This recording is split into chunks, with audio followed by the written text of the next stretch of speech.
pero se refieren a los delitos que se producen en las relaciones, a partir de las relaciones interpersonales, como por ejemplo los delitos de género, los delitos, eh, conflictos familiares, conflictos entre personas cercanas, ¿no?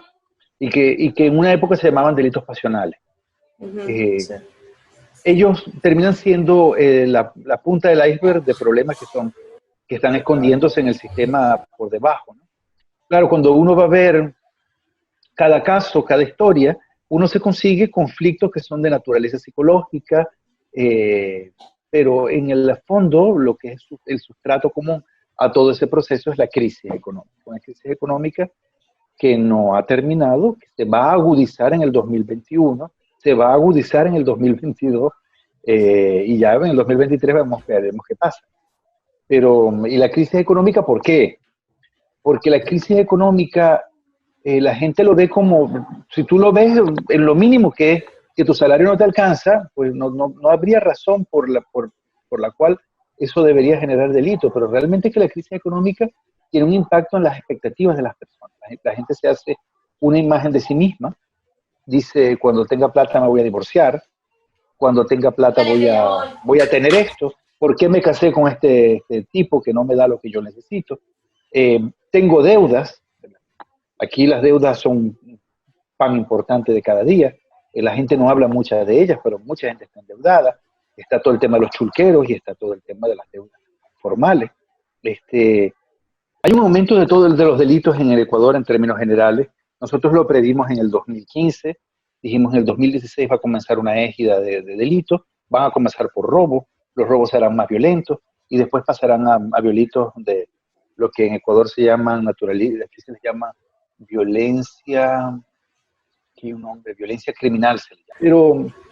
Pero es un país, en términos generales, con una cultura conservadora, con relaciones muy cordiales, con una alta dosis de educación, de formalidad en los tratos, tanto institucionales como personales, mucha burocracia, todavía se guardan usos que son prehispánicos y republicanos, ¿no?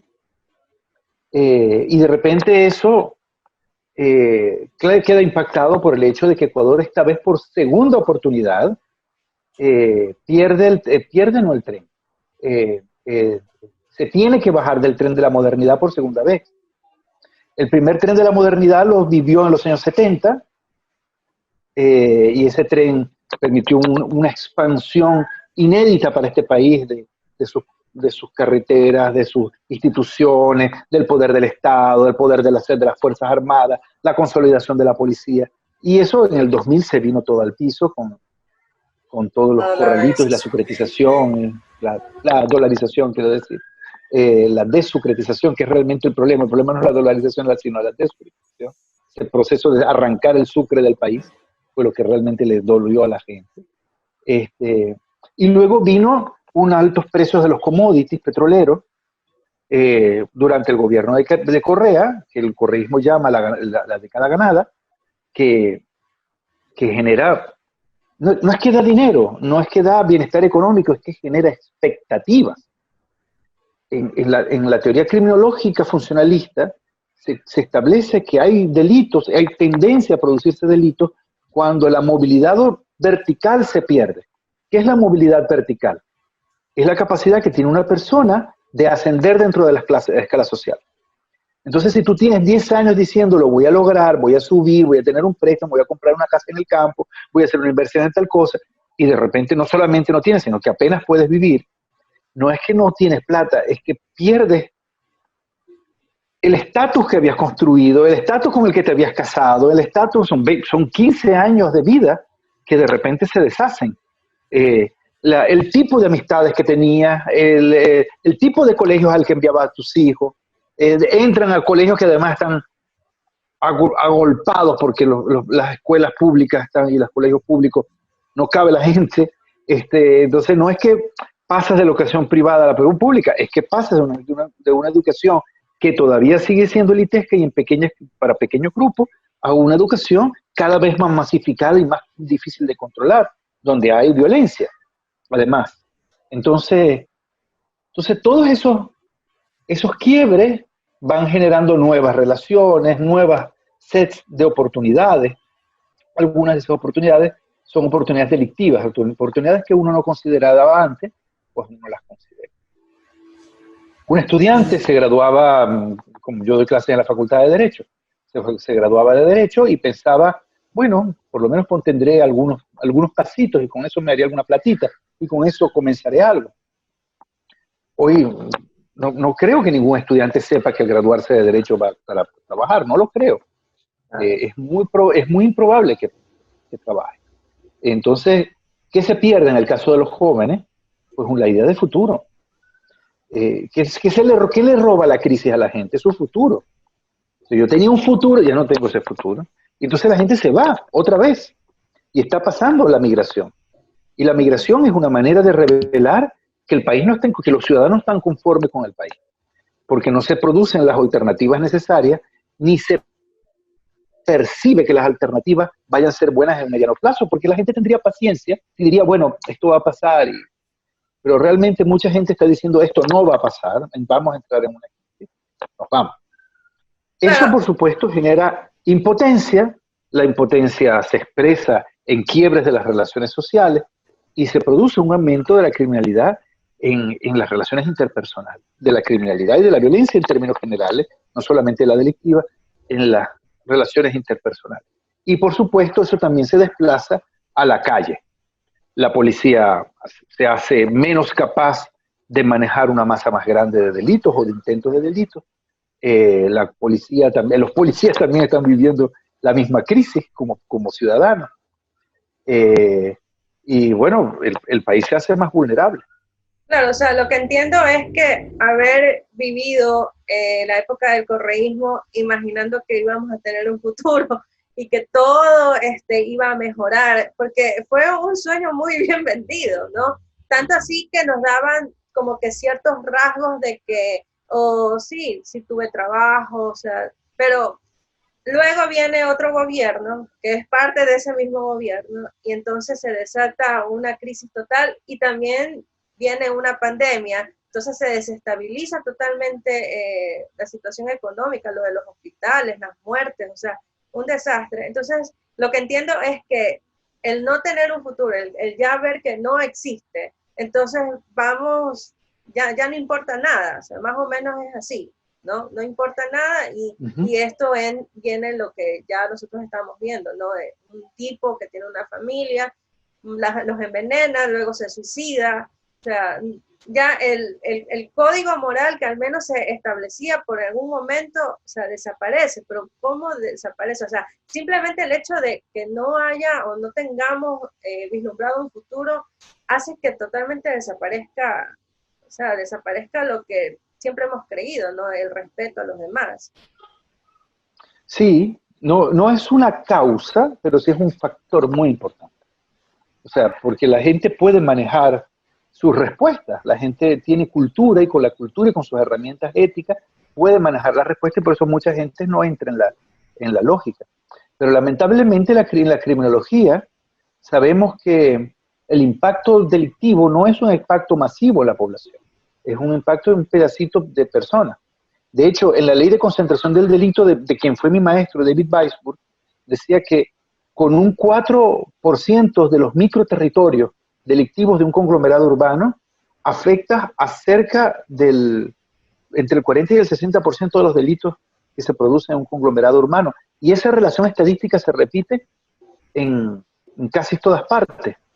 Hay unos sectores de la sociedad, unos barrios de la sociedad, donde se producen entre un 40 y un 60% de los delitos del resto de la sociedad. Entonces, ese sector pequeño, digamos que es un porcentaje pequeño de la población, en este momento es una proyección geográfica, pero debería corresponder a un porcentaje pequeño de la población, cometiendo delitos, desestabiliza todo lo demás. Lo desestabiliza porque por medio de la proyección de la prensa y por medio de la proyección del boca a boca y las redes sociales, la gente se quiebra lo que tú esperabas de la sociedad. O sea, empiezas a ver violaciones que antes no habías visto, asesinatos que antes no habías visto, cosas que tú pensabas que eso nunca iba a pasar en tu país, empieza a pasar regularmente. incluyendo que se roben en el IES. Se han robado un montón de plata en el IES. O sea, tú decías, bueno, el IES no funciona, pero está allí, aportamos y de vez en cuando, y los edificios son muy bonitos, y cuando me hospitalizan me siento súper bien. Y de repente ves que también era la fachada de una tramoya de corrupción muy terrible. Entonces se van produciendo decepciones.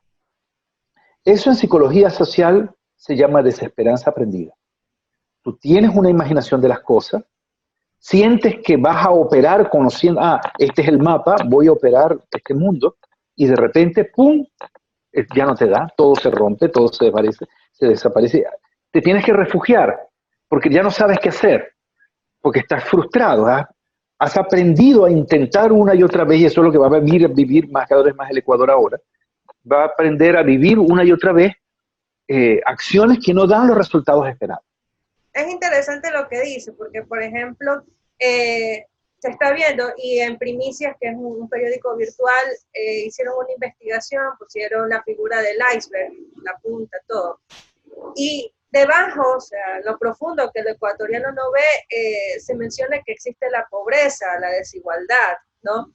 Y arriba está la violencia, eso es lo que se ve, la violencia, pero hay una desigualdad total. O sea, por ejemplo, el caso de, creo que es el hermano de Glass, que fue secuestrado y en cuestión de horas luego fue ayudado por la policía. Lo mismo no ocurre en una persona que a su hijo, en este caso, por ejemplo, una señora que lleva casi 15 años sin saber dónde está su hijo. Entonces, esas desigualdades ocasionan completamente la violencia que estamos viviendo, y la gente solamente ve, o la prensa solamente muestra esa parte, lo que ocurre, pero no muestra lo que hay debajo, y que eso es difícil de superar. La teoría de que la desigualdad produce delito es una teoría muy aceptada en muchos criminólogos, pero tiene una falla, porque no es propiamente la desigualdad, sino la manera como tú construyes esa percepción de desigualdad. No es la desigualdad por sí misma.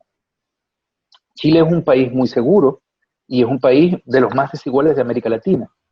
En Chile, las posibilidades de movilidad vertical son altas. Bueno, ahora un poco menos, pero en Chile la movilidad vertical es alta. O sea, mucha gente puede ascender en la escala, trabajando mucho, metiéndose por los sistemas, y pueden ir logrando puntos para ascender dentro de la escala social. Pero la desigualdad sigue siendo muy alta. O sea, los ricos son muy ricos y las personas que están abajo, aunque no son tan pobres, están muy por debajo de las riquezas que tienen los chilenos. Entonces, si uno lo mide por el medidor de desigualdad, que es el índice de Gini, vamos a encontrar que Chile es de los más desiguales. Que toda América Latina es la región, desde hace muchos años, hace ya 25 años, es la región más desigual del planeta Tierra. O sea, hay muchísima desigualdad. Entonces hay una relación con la violencia, sí que la hay, pero no siempre se aplica. Chile no es un país violento, es un país bastante controlado. De hecho, a Venezuela le pasó lo contrario. Durante el comienzo del chavismo, durante sus 10 primeros años, la desigualdad se redujo ostensiblemente. O sea, la caída en el índice de Gini fue genial. O sea, se estaba avanzando hacia un nivel de igualdad mucho mayor. Pero el delito subió, como no tienes idea. La violencia, la confrontación, porque el problema no está en el hecho mismo económico, materialmente tangible de la desigualdad, sino en la percepción de la desigualdad. Por eso tú dijiste un ejemplo muy bueno, el hermano de Glass. El tema es por qué que yo percibo que este país no es mío, sino que es de otro, y que hay impunidad para los poderosos y no hay impunidad contra mí. Y yo soy vulnerable, no estoy protegido por nadie. Pero los de arriba sí tienen protección. Cuando yo percibo esa desigualdad, yo acuso a la sociedad de ser estructuralmente macabra y la ataco. Claro, entonces habría, digamos, que para los próximos años se vislumbra algo así como algo súper distópico. O sea, digamos, por el hecho de que ya los sentimientos ya no están encima, o sea, más bien existiría ese tipo de frialdad, de matar como se dice, a sangre fría, sin importar los lazos ni nada, porque en un país sin futuro no importa nada. Sí. Ahora, los líderes políticos tienen en este momento un papel fundamental, no solamente porque sus políticas económicas deben ser responsables, sino porque un líder, un estadista, un líder de relevancia, con visión, que ame realmente el país y sepa de cómo funcionan los procesos sociales, debe venderle a la gente, ya debe dejar de venderle a la gente paraísos que no van a llegar, porque lo que va a generar es más violencia.